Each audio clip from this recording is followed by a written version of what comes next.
Good morning students. आज का अपना टॉपिक है समांतर प्लेट संधारित्र। पहले वाली क्लास में आपको पढ़ा चुका हूँ संधारित्र का प्रिंसिपल क्या होता है, संधारित्र के टाइप्स कितने होते हैं। उससे आपको मैंने बताया था संधारित्र के 3 टाइप्स होते हैं, समांतर प्लेट, गोलीय प्लेट, गोलीय संधारित्र और बेलनाकार संधारित्र। उसका पहला पार्ट अपन आज पढ़ रहे हैं समांतर प्लेट संधारित्र। देखो बेटा, मैंने कहा मेरे पास 2 प्लेटें हैं, प्लेट P1 और प्लेट P2, ठीक है। दोनों का क्षेत्रफल क्या है, समान। ये दोनों समान क्षेत्रफल प्लेटें ली मैंने। इसका क्षेत्रफल भी a है और इसका क्षेत्रफल भी क्या है, a है। दोनों के बीच की दूरी क्या है, अल्प दूरी। उस दूरी को मैंने क्या नाम दिया, स्मॉल डी नाम दिया। दोनों के बीच दूरी अति अल्प, इसको मैंने क्या कंसिडर कर लिया, स्मॉल डी कंसिडर कर लिया, ठीक है।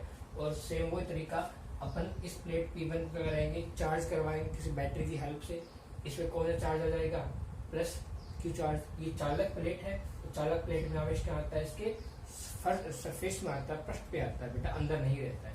इसके प्रेरण के कारण इस प्लेट के एक तरफ क्या जाएगा, ऋणावेश, और दूसरी तरफ क्या एकत्रित हो जाएगा, इसके धनावेश एकत्रित हो जाएगा। और इस धनावेश को अपन क्या कर देंगे, ग्राउंड कर देंगे, इसको अर्थ कर देंगे, जिसके कारण इस प्लेट का सारा धनावेश यहाँ से गायब हो जाएगा और इसमें क्या बचेगा, केवल ऋणावेश बचेगा। तो ये क्या बन गया, देखो, परिमाण में समान और विपरीत प्रकृति के चालक, दोनों के बीच की दूरी क्या है, अति अल्प है। इसी को अपन क्या बोलते हैं, आपका संधारित्र बोलते हैं। ये समांतर प्लेटों से बना हुआ, इसलिए मैंने क्या नाम दिया इसको, समांतर प्लेट संधारित्र दिया। तो बेटा ये सारा आवेश काफी फैला हुआ है, पृष्ठ पे फैला हुआ है। तो इसका पृष्ठ आवेश घनत्व क्या होगा, सिग्मा होगा। इस पे प्लस चार्ज है तो कौन सा होगा, प्लस सिग्मा होगा। यहाँ पे माइनस चार्ज है तो यहाँ पे क्या होगा, माइनस सिग्मा हो जाएगा। इसको ग्राउंड कर दिया ना, तो ये प्लस चार्ज यहाँ से गायब हो जाएगा। यहाँ पे पृष्ठ आवेश घनत्व क्या आएगा, माइनस सिग्मा। यहाँ पे क्या आ जाएगा, आपका प्लस का सिग्मा आ जाएगा। क्लियर है बेटा। दोनों का एरिया क्या होना चाहिए, सेम होना चाहिए। दोनों की प्रकृति क्या होनी चाहिए, विपरीत, और परिमाण क्या होना चाहिए, समान। दूरी क्या होनी चाहिए, अति अल्प या डी मान लेते। क्लियर बेटा, आगे चलते हैं। देखो इसमें अब जानते हो कि ये क्या है, समांतर प्लेट है। और एक समांतर प्लेट के कारण आपको मैंने चैप्टर 2 में पढ़ाया था, किसी भी समांतर पट्टिका ज्ञान समांतर चालक पट्टिका के कारण उसके भार स्थित किसी बिंदु पर विद्युत क्षेत्र की तीव्रता। अब जानते हो कि एक चालक पट्टिका के कारण विद्युत क्षेत्र का मान कितना होता है, यानी समांतर प्लेट के कारण विद्युत क्षेत्र का मान। तब जानते हो विद्युत क्षेत्र का मान कितना होगा बेटा, विद्युत क्षेत्र का मान इसमें हो जाएगा E बराबर सिग्मा अपॉन एप्सिलॉन नॉट। ये आपको मैं पढ़ा चुका हूँ कि एक चालक पट्टिका के कारण विद्युत क्षेत्र का मान कितना होता है, सिग्मा अपॉन एप्सिलॉन नॉट। और आप ये भी जानते हो कि सिग्मा की वैल्यू क्या होती है, सिग्मा इज क्या, what, Q divide bye A। Q क्या चीज है बेटा, आवेश, चार्ज है, और A क्या है, उसका एरिया। तो दोनों के चार्ज क्या है, सेम है, एरिया दोनों क्या है, सेम है। तो अपन यहाँ क्या करते हैं, सिग्मा की वैल्यू पुट करने वाले हैं इक्वेशन नंबर 1 में। तो E की वैल्यू क्या आने वाली है बेटा, E इक्वल टू क्या बनेगा, sigma upon A epsilon not. बेटा एप्सिलॉन नॉट क्या चीज है बेटा, यहाँ पे एप्सिलॉन नॉट क्या चीज है, निर्वात की विद्युतशीलता, यानी अपन मानते हैं कि परमिटिविटी ऑफ द वैक्यूम। बेटा एक बार अपन कंसिडर करते हैं कि इन दोनों प्लेट के बीच में क्या है, कि या तो एयर है या फिर क्या वैक्यूम है। दोनों के लिए एयर का लगभग कितना होता है, 1.00 कितना होता है, 3 होता है ना, लगभग 1 के इक्वल हो गया। और एप्सिलॉन नॉट का, एप्सिलॉन आर का मान वैक्यूम के लिए कितना होता है, 1 होता है।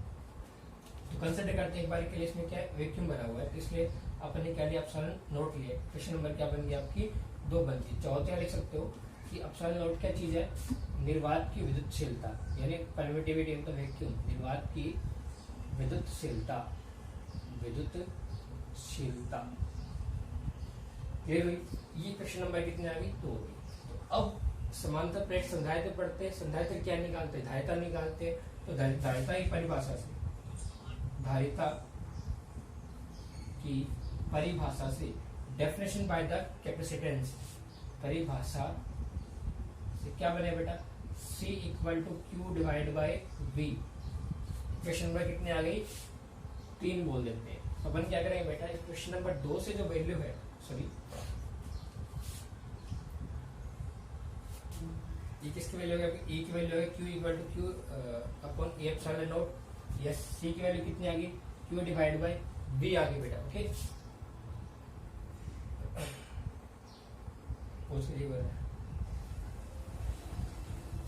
तो क्या बनेगा, ओके बेटा, ये क्या गई, धारिता गई Q डिवाइड बाय V। तो आंसर है कि अपने V का मान नहीं, V क्या चीज, विभवांतर। विभवांतर निकाले। अपन इन दोनों प्लेटों के बीच में क्या याद करने वाले हैं, विभवांतर ज्ञात करने वाले हैं। देखो ध्यान से, इन दोनों प्लेटों के ऊपर क्या है, चार्ज है, तो चार्ज के कारण क्या है, इन दोनों के बीच में कोई ना कोई इलेक्ट्रिक फील्ड है, उसके वजह पर निकाल चुके कितनी आई है, Q divide by A epsilon not. देखो विद्युत क्षेत्र दिया हुआ है और अपने को विभव निकालना है, तो अपन जानते हैं कि विद्युत क्षेत्र में विभव में संबंध क्या होता है। बेटा आपको मैंने सिखाया था कि B इक्वल टू क्या होता है, E डॉट dr, ये सिखाया था आपको मैंने, विभव का मान निकालना। तो dr क्या होती है बेटा, dr उनके बीच की दूरी होती है। तो यहाँ पे क्या, दोनों प्लेटों के बीच की दूरी क्या है, d। तो अपन जानते हैं विभव की परिभाषा से, विभव की परिभाषा से क्या बनेगा बेटा, ये बन जाएगा V इन बराबर E डॉट T। E क्या है, विद्युत क्षेत्र, और E D क्या है बेटा, उन दोनों के बीच की दूरी। क्वेश्चन नंबर कितनी बन गई, 4 बन गई आपकी। तो अपन क्या करेंगे, इक्वेशन नंबर 2 से जो वैल्यू है वो इक्वेशन नंबर 4 में पुट करने वाले हैं। तो उससे V का मान क्या बनेगा बेटा, V का मान, E का मान कितना दिया हुआ, Q divide by A epsilon not, और इनटू में क्या गया आपका D आ गया। इक्वेशन नंबर कितनी बन गई, 5 बन गई। तो ये किसका मान निकाल दिया अपन ने, विभव का मान निकाल दिया, और ये विभव का मान इक्वेशन नंबर 3 में पुट कर देंगे, जिससे धारिता आ जाएगी। तो धारिता का मान कितना बना, C बराबर Q का वैल्यू क्यों रहेगी एज इट इज, कोई चेंज नहीं कर रहे अपन। V की वैल्यू कितनी दी, ये दी, तो इसकी वैल्यू पुट करो, Q इंटू में D गुणा में क्या बन जाएगा, A एप्सिलॉन नॉट। तो Q से Q क्या आएगा बेटा आपका, कैंसिल आउट। तो यहाँ से C की वैल्यू क्या आ गई, C की वैल्यू आपके पास आ गई A epsilon not divide by D। This is the final result of the capacitance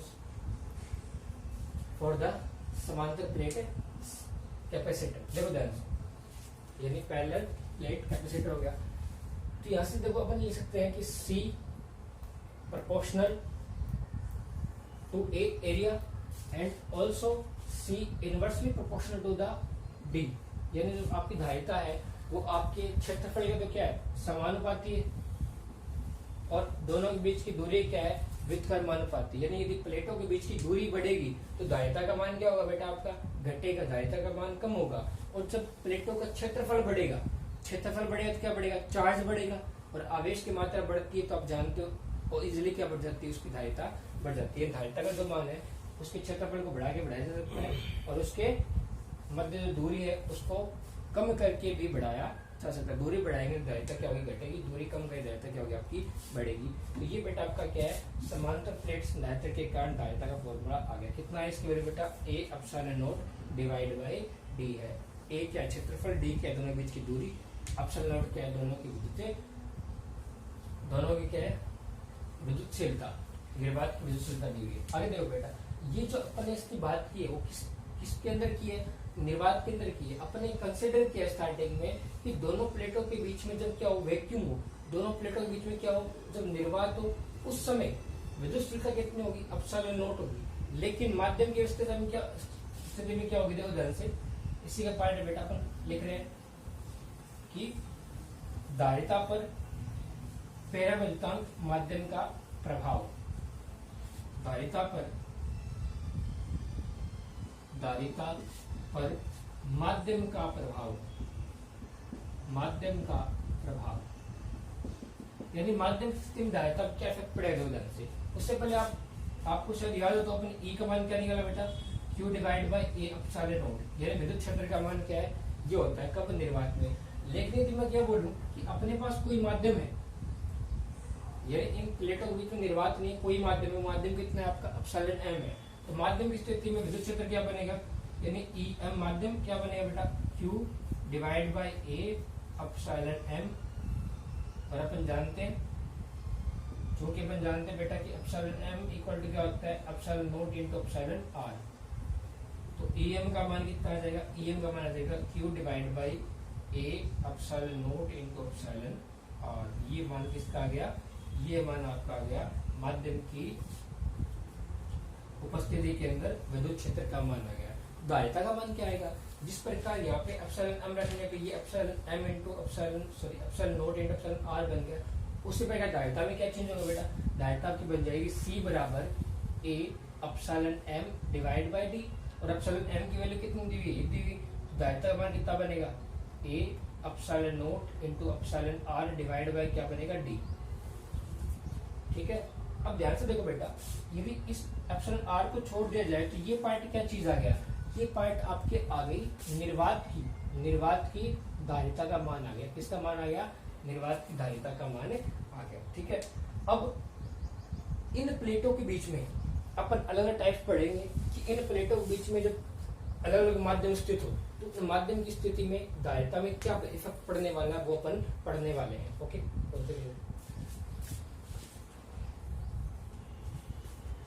okay बेटा, अपन समांतर प्लेट संधारित्र के बारे में पढ़ चुके हैं। क्या होता है, इसके अंदर टाइप्स पढ़ने वाले हैं। आपको मैंने बताया था कि अपन ये पढ़ेंगे कि इसके अंदर यदि अलग अलग इन प्लेटों के बीच में अलग अलग मीडियम भरा हुआ हो, अलग अलग माध्यम भरा हुआ हो, तो उन अवस्था में इसकी धारिता पे क्या इफेक्ट पड़ने वाला है, धारिता पे क्या प्रभाव पड़ने वाला है। तो बेटा इसके अपन विभिन्न अवस्थाएं पढ़ने वाले हैं। उसके अंदर पहली जो अवस्था आपकी दी हुई है बेटा, तो उसके अंदर पहली अवस्था दी हुई है कि समांतर प्लेट संधारित्र की धारिता जब प्लेटों के मध्य पैराविद्युत पदार्थ पूर्ण रूप से भरा हुआ हो, यानी समांतर प्लेट की संधारिता जब प्लेटों के मध्य यानी प्लेटों के बीच में पैराविद्युत पदार्थ, देखो किस रूप से भरा हो, पूर्ण रूप से कंप्लीटली भरा हो, यानी इस पूरी दूरी डी के अंदर पूरे पैराविद्युत पदार्थ का अपन क्या कर दिया, एक माध्यम रख दिया। उसका पैराविद्युत उसका अपन क्या कितना बोलते हैं, अपसाइलन आर का पैराविद्युत पदार्थ बोल दिया मैंने। इसका पैराविद्युत कितना मान बेटा, कंसीडर कर दिया अपसाइलन आर है। ठीक है, ओके, यानी ये जो पदार्थ है इस दूरी डी के मध्य कंप्लीट रूप से भरा हुआ है। ऐसा करने से धारिता पे क्या इफेक्ट पड़ने वाला है वो देखते हैं बेटा। बाकी अपन कुछ चेंज नहीं कर रहे हैं, वो एरिया सेम है, प्लेट वही है P1 P2, फर्स्ट आवेगा सेम प्लस सिग्मा और ये माइनस सिग्मा। लेकिन ऐसा करने से आपकी धारिता पे क्या इफेक्ट पड़ने वाला उसके बारे में डिस्कस करते हैं। ओके बेटा, देखिए पहले बात करते हैं आपकी क्या विद्युत क्षेत्र की। तो विद्युत क्षेत्र देखो, विद्युत क्षेत्र क्या चेंज हो जाएगा, विद्युत क्षेत्र की तीव्रता। ऐसा करने से बेटा इसमें माध्यम की अवस्था में, तो माध्यम की अवस्था में क्या बनेगा, अपसाइलन m का मान बनेगा Q divide by A epsilon naught into epsilon R, जो आपको पहले बता चुका हुआ। ठीक है, विभव में क्या परिवर्तन आएगा, विभव से विभव का मान कितना पड़ेगा बेटा, V equal to E epsilon m into D. इस बार क्या होगा, इस बार बेटा आपका जो विद्युत क्षेत्र आएगा वो किसका आएगा, माध्यम का आएगा, निर्वात का नहीं आएगा। इक्वेशन नंबर कितनी बन गई आपकी, 2। इक्वेशन नंबर 1 से वैल्यू से पुट करने वाले 2 में, तो विभव का मान कितना आया, विभव का मान आपका आ गया Q divide by A epsilon naught into epsilon R into में क्या आ गया आपका D आ गया। इक्वेशन नंबर कितनी बन गई आपकी, 3 बन चुकी। ओके,